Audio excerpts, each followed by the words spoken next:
She walked into school, wearing her father's uniform thinking no one would notice. But by noon, the entire student body was staring out the window as a Black Hawk helicopter landed on the football field. They called her names, laughed, filmed her like a joke. What they didn't know, that uniform carried the weight of a fallen hero. And today was the day the truth came to land loud enough to silence every whisper.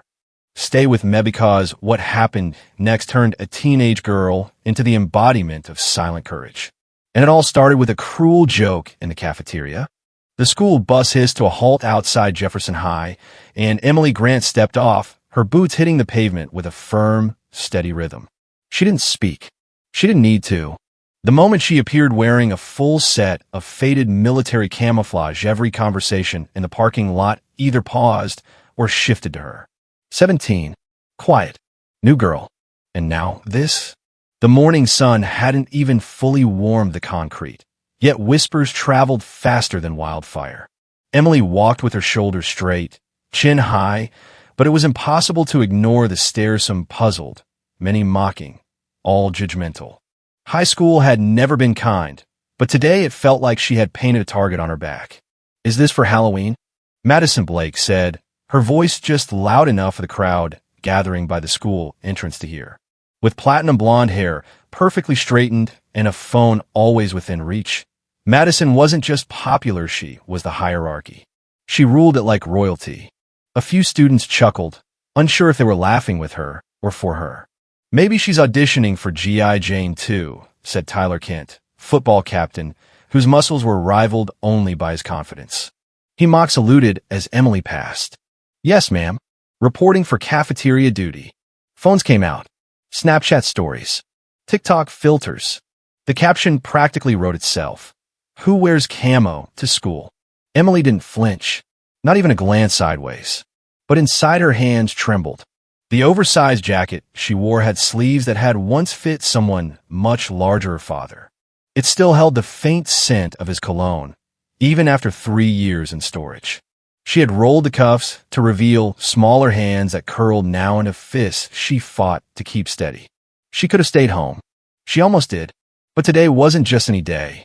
It was October 15th. 3 years to the day since her father's staff sergeant Michael Grant never came home. They didn't give school holidays for loss. They didn't hold public moments of silence for the families left behind. So, every year on this exact day, Emily wore his uniform. Quietly. Respectfully, without expecting anyone to understand. But Jefferson High didn't do quiet. Jefferson High noticed difference and punished it. As she reached her locker, a sheet of paper flapped in the morning breeze, taped right in the center of the door. Thick black marker. Big block letters. Attention seeker. Emily ripped it down without hesitation, but her heart sank as students passed, pretending not to stare, some failing miserably. Their expressions flickered between curiosity and cruelty. Cool cosplay, a voice murmured behind her. It was Ashley from English class. The one who never seemed mean, but never stepped in, either. Is it like for extra credit or something? Emily didn't answer. She just opened her locker, slowly, methodically. Tucked inside was a small mirror, and in it, her reflection stared back at her stoic, but not unshaken. Beneath her collar, she could see the chain of her father's dog tags. They pressed against her chest like a weight, not heavy but constant. Like memory. Like grief. By third period, the whispering had become murmuring. The murmuring had become laughter. And the laughter had started to circle. In chemistry class, Tyler struck again. As the teacher turned her back to write formulas on the whiteboard, he accidentally brushed past Emily's desk, sending her notebook, pen case, and textbook clattering to the floor. Oops, he said with mock innocence. Then he added with a grin, boom, kaboom. Watch out, this one's armed and dangerous. The class erupted. Even the ones who didn't laugh looked away, which somehow hurt more. Emily knelt to gather her things. Her hands were shaking now, sleeves dragging on the floor. Her cheeks burned, but she said nothing, just picked up the pen that had rolled under Tyler's foot and quietly returned to her seat. Careful, soldier, he whispered, leaning close. Wouldn't want to call in an airstrike on Mr. Henson's periodic table. She didn't cry. She didn't speak. She just stared straight ahead and waited for the bell to ring. Because if she made it to lunch, She'd only have to survive one more half of the day. But she had no idea the world outside Jefferson High was already spinning toward her. And it wasn't finished with her yet. The lunchroom was already buzzing when Emily stepped inside. Cafeteria trays clattered. Conversations overlapped. The scent of pizza, overcooked broccoli, and microwave burritos hung in the air like a fog. And yet, when Emily entered still in her father's camouflage, boots clicking steadily across the tile, something shifted. Students didn't stop talking. They just lowered their voices. Phones reappeared, lifted subtly, angled toward her as she made her way past the lunch line. No one shouted this time. No one dared, but the look said enough. She's still wearing it? Did no one tell her it's not funny anymore? What is wrong with this girl?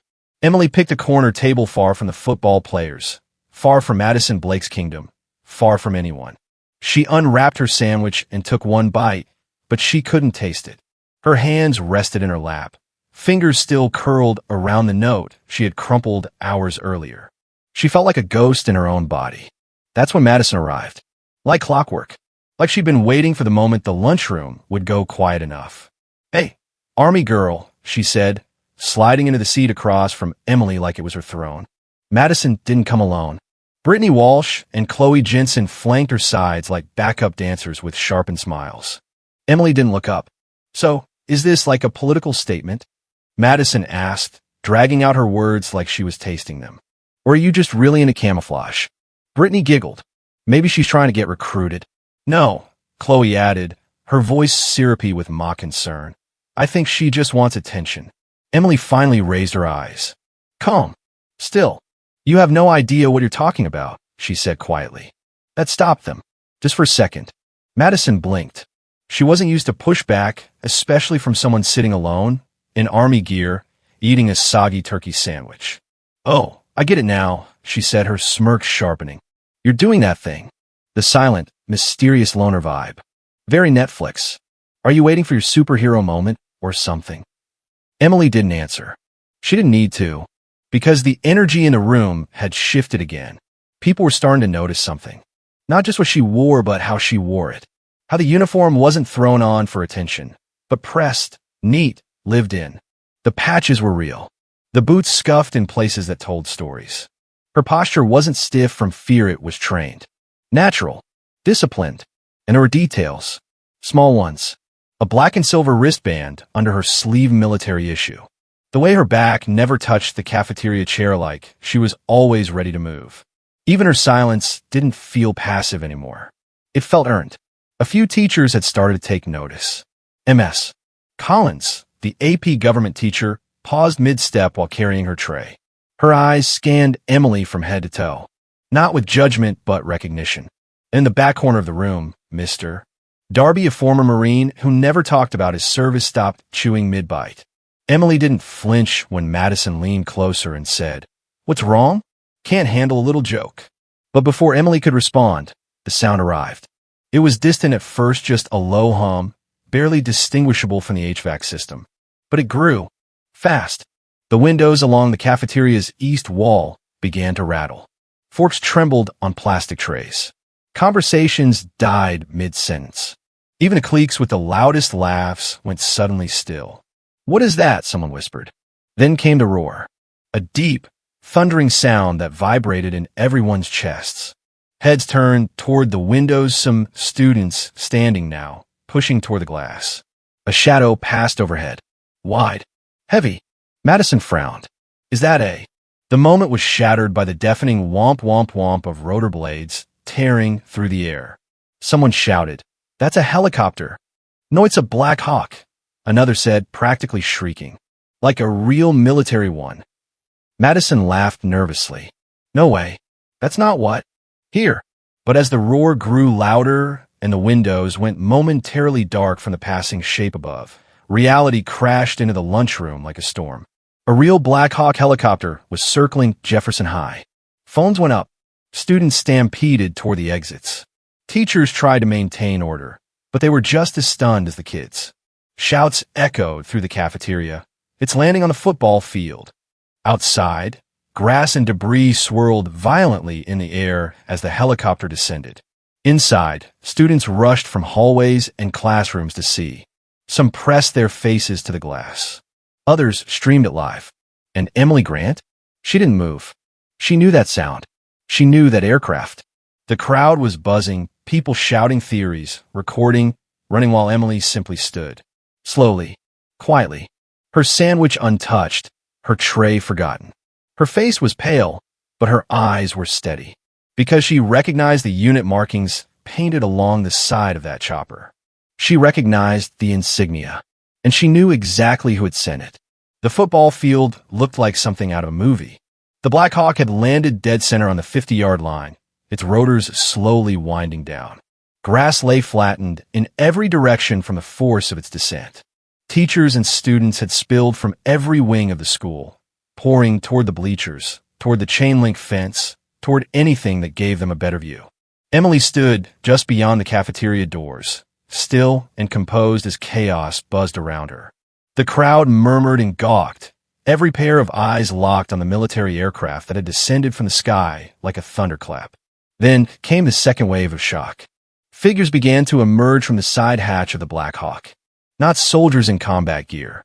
These wore formal military dress-polished shoes, brass medals gleaming in the autumn sun, service caps tucked under arms or perched crisply above silvered hair. And leading them was Colonel Sarah Whitmore, a tall woman with steel-gray hair pulled tightly back into a regulation bun. Her presence was calm, commanding, and immediately distinguished from everyone else on the field. She looked as if she'd stepped straight from Arlington. The entire student body hushed as she stepped toward the crowd, flanked by two aides. Then, the school's intercom system crackled to life. Principal Harris's voice came through, slightly breathless, unsure, almost reverent. Students and faculty, please remain calm. We have an extraordinary situation developing. Emily Grant, please report to the main office immediately. For a second, just a breath, no one moved. Then came the ripple. Emily, the Camo girl? Oh my God, is this for her? Emily didn't wait. She began to walk. And just like that, a crowd parted. As she passed, the same students who had laughed now turned away, their smiles gone. The same teachers who had ignored the whispers earlier now watched her like she was someone entirely new. Madison Blake and her posse stood near the lockers, stunned into silence, mouths half open, eyes darting between Emily and the landing zone like they couldn't decide which reality to believe. Madison's face had gone pale. She knows them? Brittany asked softly. Chloe looked like she was about to cry. What if they're here because of what we said to her? Madison didn't answer. Because she didn't know. For the first time, she really didn't know anything at all. Emily's boots clicked against the linoleum. But now, it didn't sound awkward. They didn't sound ridiculous. They sounded intentional. Through the front office doors, the glass revealed the growing assembly on the field. Teachers, students, even janitors now formed a half circle around the helicopter. Phones were down.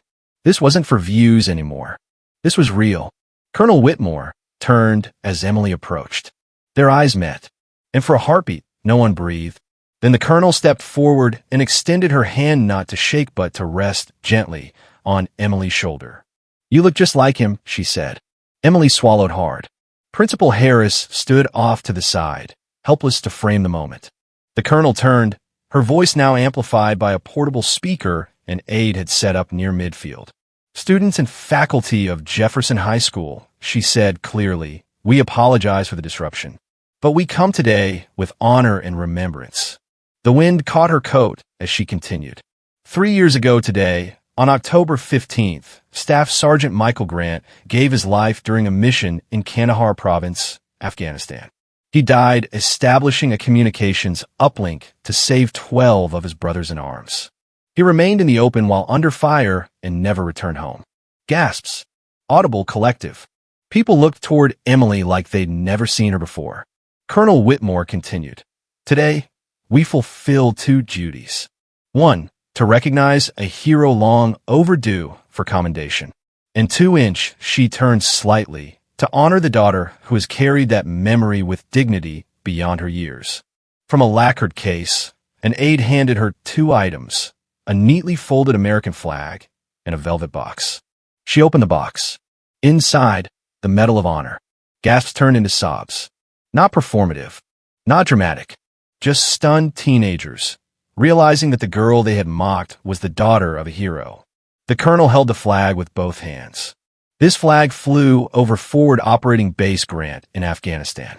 It was lowered in his memory, and it now belongs to his daughter. She handed it to Emily.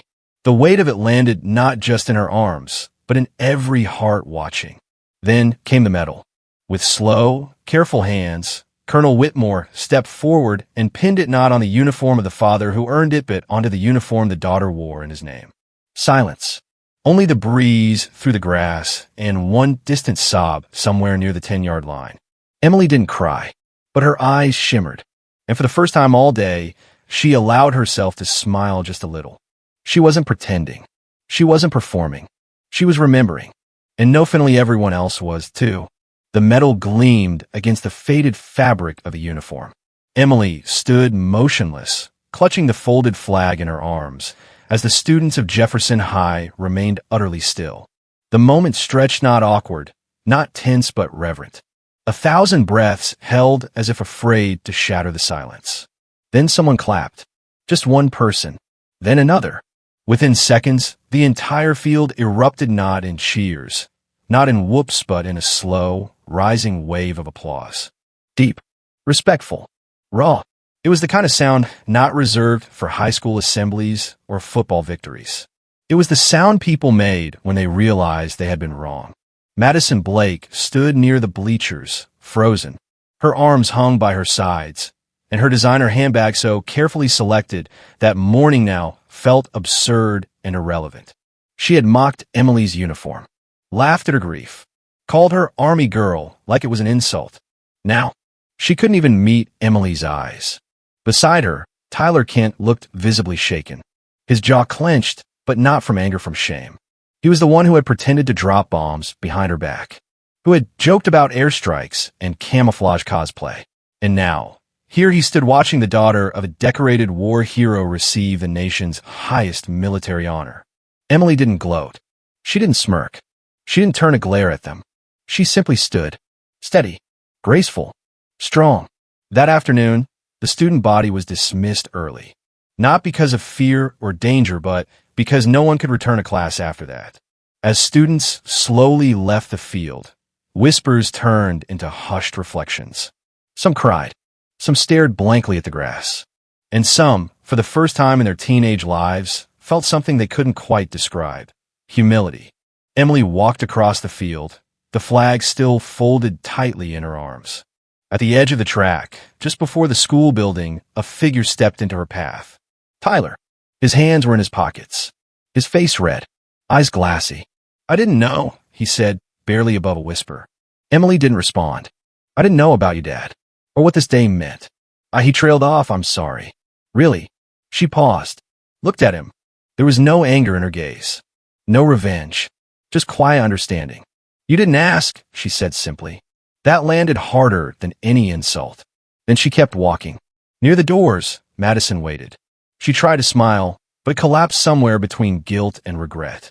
"Emily, I was horrible," she said, her voice small. "I didn't mean—" "Yes, you did," Emily interrupted gently. "But it's okay. You meant it because you didn't know better." Madison's chin trembled. "I'm so sorry." Emily nodded.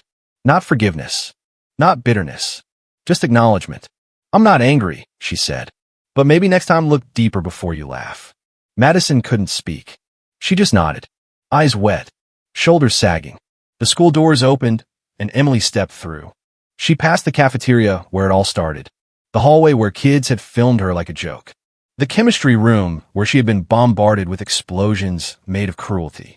And somehow none of it stuck to her anymore. By Monday, everything had changed. The school bulletin board was updated with a memorial for Staff Sergeant Michael Grant. The school newspaper ran a cover story titled, "Honor in Silence, the Daughter Among Us." Even the football team added a tribute sticker to their helmets and eagle over a folded flag. But Emily didn't wear the uniform again that semester. She didn't need to, because now, when people saw her, they didn't see the girl in camo. They saw Emily Grant, and they remembered. Sometimes the loudest courage is the one that says nothing, that walks with dignity, that remembers even when the world forgets. We laughed at the uniform. We mocked the silence. And in doing so, we almost miss the presence of greatness. How often do we judge someone without knowing the weight they carry? Emily Grant didn't wear that uniform for attention. She wore it for memory, for legacy, for love. So the next time you see someone standing alone at Laugh, look closer. You might just be standing in the presence of a hero's child.